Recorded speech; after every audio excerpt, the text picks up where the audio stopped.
we'll be performing scapular retraction, passive range liftoffs using the wall here. So you just came from your pails and rails, you progressed into your passive range holds, and now we up the complexity a little bit with some passive range liftoffs, which we're lifting into our active range. So the setup is gonna be very similar to the passive range holds, and just like with passive range holds, pails and rails, everything we do with our shoulder blades, we have the ability to move them in 360 degrees. So we wanna be able to train the shoulder blades in that same range of motion. So for the video, we're gonna be just going straight out in front, but just know that you can go from a little higher up, lower, out, in. You wanna have the ability to not only control, but also be able to be strong with the shoulder blades in all 360 degrees of motion. So again, for the sake of this video, we're just gonna be going straight out in front.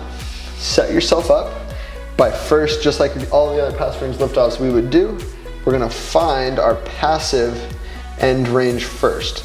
So my passive end range would just be leaning into the wall, using my body weight to help me find my end range of scapular retraction. I wanna make sure that my core stays engaged, full body tension, I'm not arching through my spine, make sure everything stays locked in, elbow stays locked out, and for just this one, the fist will just be straight out from that shoulder.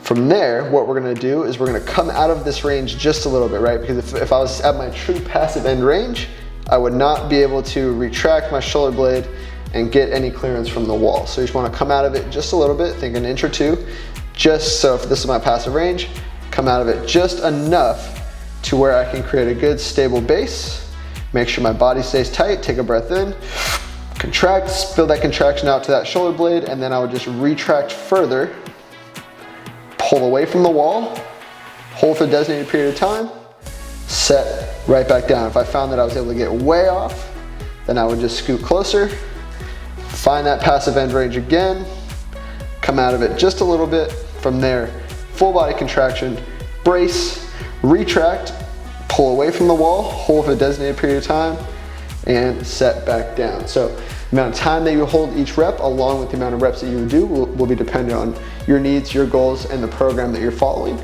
But that is a scapular retraction, passive range liftoff using the wall.